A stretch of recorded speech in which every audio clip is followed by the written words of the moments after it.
നമസ്കാരം. റാഫ്റ്റോ ക്രിക്കറ്റിലേക്ക് എവർക്കും സ്വാഗതം. മുംബൈ വാങ്കഡെ സ്റ്റേഡിയത്തിൽ അക്ഷരാർത്ഥത്തിൽ റൺ മഴ പെയ്തു. സഞ്ജു സാംസൺ തിരികൊളുത്തിയ ആ വെടിക്കെട്ട് പിന്നീടങ്ങോട്ട് ഒരു വമ്പൻ റൺമലയായിട്ട് വളർന്നു. ടീം ഇന്ത്യ 253 റൺസ് കുറിച്ചപ്പോൾ മറുപടി ബാറ്റിങ്ങിൽ ജേക്കബ് ബെത്തലിൻ്റെ നേതൃത്വത്തിൽ അദ്ദേഹത്തിൻ്റെ മനോഹരമായ സെഞ്ചുറിയുടെ ബലത്തിൽ ഇംഗ്ലണ്ട് തിരിച്ചടിച്ചു. ഒടുവിൽ അവർ 7 റൺസിനാണ് പരാജയപ്പെട്ടത്. പരാജയം ഉറപ്പായ ശേഷം കുറച്ച് സിക്സറുകൾ ജോഫ്രെ ആർച്ചർ അടിച്ചതുകൊണ്ടാണ് ഇങ്ങനെ 7 റൺസ് എന്ന മാർജിനിലേക്ക് വന്നത് എന്നത് ശരിയാണ്.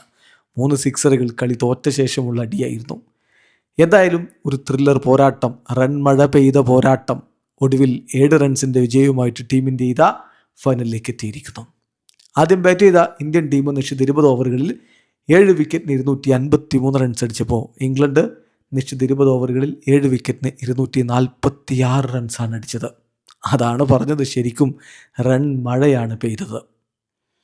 ടോസ് നഷ്ടപ്പെട്ട് ടീം ഇന്ത്യ ബാറ്റ് ചെയ്യാൻ അയക്കപ്പെട്ടപ്പോൾ ഒരു വമ്പൻ സ്കോർ നിർബന്ധമായിരുന്നു. വാങ്കഡയിലെ ചെറിയ ഗ്രൗണ്ട്, റൺ ഒഴുകുന്ന പിച്ച്, പിന്നെ ഡ്യൂ എല്ലാം കൂടി ചേരുമ്പോൾ രണ്ടാം ഇന്നിങ്സിൽ ബാറ്റ് ചെയ്യാൻ എളുപ്പമാണ് എന്നുള്ളത് വ്യക്തമായിരുന്നു. അതുകൊണ്ട് തന്നെ കഴിയാവുന്നത്ര റൺസ് അടിച്ചു കൂട്ടുക മാത്രമായിരുന്നു ഇന്ത്യക്ക് ജയിക്കാനുള്ള ഒരു വഴി.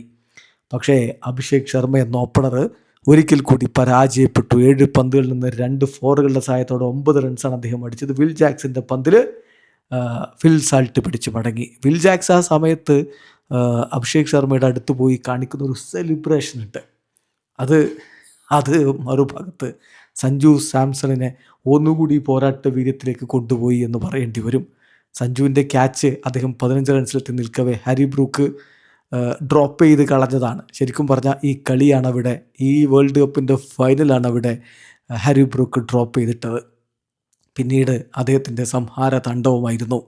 ജോഫ്രെ ആർച്ചർക്ക് നല്ല അടി കൊടുത്തു. ആർച്ചറുടെ പന്തിലാണ് ക്യാച്ച് പോയത്. പക്ഷേ ആർച്ചറെ ശരിക്കും ശിക്ഷിച്ചു. മറ്റു ബൗളർമാർക്കും പണി കൊടുത്തു. സഞ്ജു കുതിച്ചു പാഞ്ഞു. ഒപ്പം ഇഷാൻ കിഷൻ്റെ മാസ്മരികമായിട്ടുള്ള ഒരു പിന്തുണയും. 18 പന്തുകളിൽ നിന്ന് 4 ഫോറും 2 സിക്സും അടക്കം 216.67 സ്ട്രൈക്ക് റേറ്റിൽ ഇഷാൻ കിഷൻ 39 റൺസ് അടിച്ചു. ഒടുവിൽ ആദിൽ റഷീദിൻ്റെ പന്തിൽ വിൽ ജാക്സ് പിടിച്ച് മടങ്ങുകയായിരുന്നു. അതേസമയം പിന്നാലെ സൂര്യകുമാർ യാദവ് അല്ല വന്നത്, ശിവൻ ദ്യൂബയെ കയറ്റിവിട്ടു. ദ്യൂബയും മനോഹരമായിട്ട് തന്നെ കളിച്ചു. സഞ്ജു സാംസൺ സെഞ്ചുറിയിലേക്ക് പോകുമെന്ന് തോന്നിച്ച ഘട്ടത്തിലാണ് വിൽ ജാക്സിൻ്റെ പന്തിൽ ഫിൽ സാൾട്ട് പിടിച്ച് പുറത്താകുന്നത്. അത് വൈഡ് പോയൊരു പന്ത് അദ്ദേഹം അടിക്കാൻ വേണ്ടി ശ്രമിച്ചതാണ്.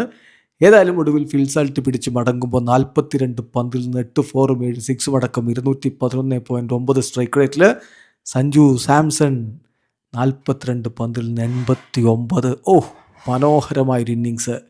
സഞ്ജുവിന് കൺസിസ്റ്റൻസി ഇല്ല എന്ന് പറയുന്ന ഒരു കണ്ണു തുറന്ന് കാണ്. ഒരു വെർച്വൽ ക്വാർട്ടർ ഫൈനൽ എന്ന് പറഞ്ഞ മത്സരത്തിലാണ് അദ്ദേഹം വെസ്റ്റ് ഇൻഡീസിനെതിരെ 97 അടിച്ചത്. വേൾഡ് കപ്പിൻ്റെ സെമി ഫൈനലിൽ 89. 2 ബാക്ക് ടു ബാക്ക് മാസ്മരിക ഇന്നിങ്സുകൾ അദ്ദേഹത്തിൽ നിന്ന് വന്നിരിക്കുന്നു.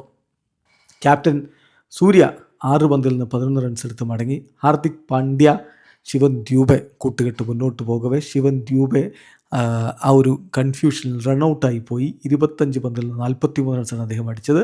ഹാർദിക് പാണ്ഡ്യ 12 പന്തിൽ നിന്ന് 27 റൺസ് അടിച്ചു. തിലക് വർമ്മ മനോഹരമായിട്ട് കളിച്ചു. 3 സിക്സറാണ് നേരിട്ട 7 പന്തുകൾക്കിടയിൽ അദ്ദേഹം പൊട്ടിച്ചത്. 21 റൺസ് അദ്ദേഹത്തിൻ്റെ സംഭാവന. അങ്ങനെ ഇന്ത്യ 20 ഓവറിൽ 7 വിക്കറ്റിന് 253 റൺസ്. മറുപടി ബാറ്റിങ്ങിൽ ഇംഗ്ലണ്ടിനായിട്ട് ഫിൽ സാൾട്ടും ജോസ് ബട്ട്ലറും ചേർന്ന് ഓപ്പൺ ചെയ്തെങ്കിലും തുടക്കത്തിൽ തന്നെ ഫിൽ സാൾട്ടിനെ മടക്കി വിട്ടു. 2ാമത്തെ ഓവറിൻ്റെ തുടക്കത്തിൽ ഫിൽ സാൾട്ട് മടങ്ങുമ്പോൾ അദ്ദേഹത്തിൻ്റെ സമ്പാദ്യം വെറും 5 റൺസ്. ഹാർദിക് പാണ്ഡ്യയുടെ പന്തിൽ അക്സർ പട്ടേൽ പിടിച്ചു മടങ്ങി. ക്യാപ്റ്റൻ ഹാരി ബ്രൂക്കിനെ പറഞ്ഞു വിട്ടത് ജസ്പ്രീത് ബുംറയാണ്. അക്സർ പട്ടേലിൻ്റെ കൈകളിൽ ഹാരി ബ്രൂക്ക് ഒതുങ്ങുമ്പോൾ ഇംഗ്ലണ്ടിൻ്റെ പ്രതീക്ഷകൾ അവിടെ മങ്ങുകയായിരുന്നു. 6 പന്തുകളിൽ നിന്ന് 7 റൺസ്. എന്നാൽ ജേക്കബ് ബെത്തൽ മനോഹരമായിട്ട് സിക്സർ അടി പൂരം കൊണ്ടാണ് എത്തിയത്. അദ്ദേഹം തുടരെ സിക്സറുകൾ വരുൺ ചക്രവർത്തിയെ പൊട്ടിക്കുന്നു. എന്നാൽ മറുഭാഗത്ത് ബട്ട്ലറെ പറഞ്ഞയച്ചുകൊണ്ട് വരുൺ ചക്രവർത്തി വിക്കറ്റ് എടുത്തു. ബട്ട്ലർ ബൗൾഡായി. 17 പന്തിൽ നിന്ന് 4 ഫോറും 1 സിക്സും അടക്കം 25 റൺസാണ് അടിച്ചത്. ടോം ബാൻഡൻ അക്സർ പട്ടേലിൻ്റെ പന്തിൽ ബൗൾഡായി. 5 പന്തിൽ നിന്ന് പക്ഷേ അദ്ദേഹം 1 സിക്സ് അടക്കം 2 സിക്സർ അടക്കം അദ്ദേഹം 17 റൺസിലേക്ക് എത്തിക്കഴിഞ്ഞിരുന്നു. ബെത്തൽ ഒരു ഭാഗത്ത് സംഹാര താണ്ഡവമാടുന്നു. എന്നാൽ അദ്ദേഹത്തോടൊപ്പം വിൽ ജാക്സ് കൂടി ചേർന്നപ്പോൾ അതിവേഗം ഇംഗ്ലണ്ടിൻ്റെ സ്കോർ മുന്നോട്ട് പോയി.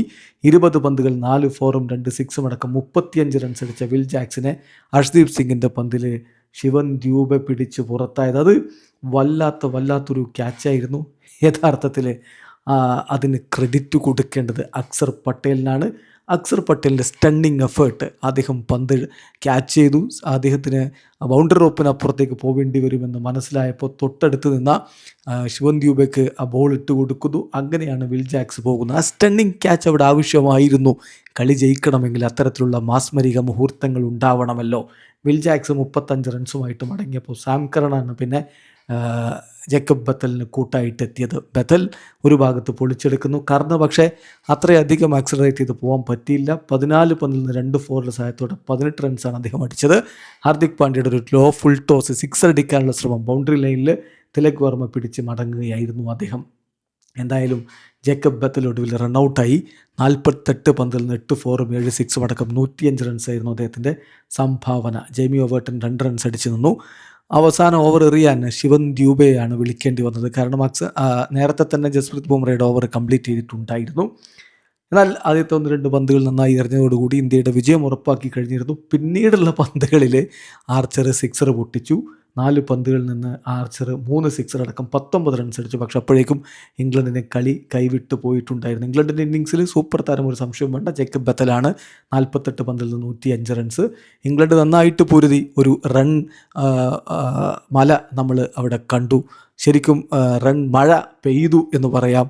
ഒടുവിൽ 7 റൺസിന് ടീം ഇന്ത്യ ഇതാ വിജയിച്ചേറിയിരിക്കുന്നു. ഇന്ത്യക്ക് വേണ്ടി ഹാർദിക് പാണ്ഡ്യ 4 ഓവറിൽ 38 റൺസ് 2 വിക്കറ്റ് എടുത്തപ്പോൾ അർഷ്ദീപും ജസ്പ്രീത് ബുംറയും വരുൺ ചക്രവർത്തിയും അക്സർ പട്ടേലും ഓരോ വിക്കറ്റുകളും വീഴ്ത്തി.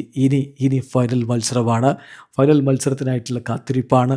ഞായറാഴ്ച ന്യൂസിലാൻഡിനെതിരെ ഇന്ത്യയുടെ ആ കിരീടം നേടാനുള്ള അവസാന സ്റ്റെപ്പ് നമ്മൾ അഹമ്മദാബാദിലെ സ്റ്റേഡിയത്തിൽ കാണും. അവിടെയും ജയിച്ച് നമ്മുടെ കുട്ടികൾ ഒരിക്കൽ കൂടി ആ കിരീടത്തിൽ മുത്തമിടട്ടെ. വീഡിയോ അവസാനിക്കുന്നു. ക്രിക്കറ്റ് ലോകത്തെ കൂടുതൽ വിശേഷങ്ങളുമായി റാഫ് ടോക്സ് വീണ്ടും എത്താം.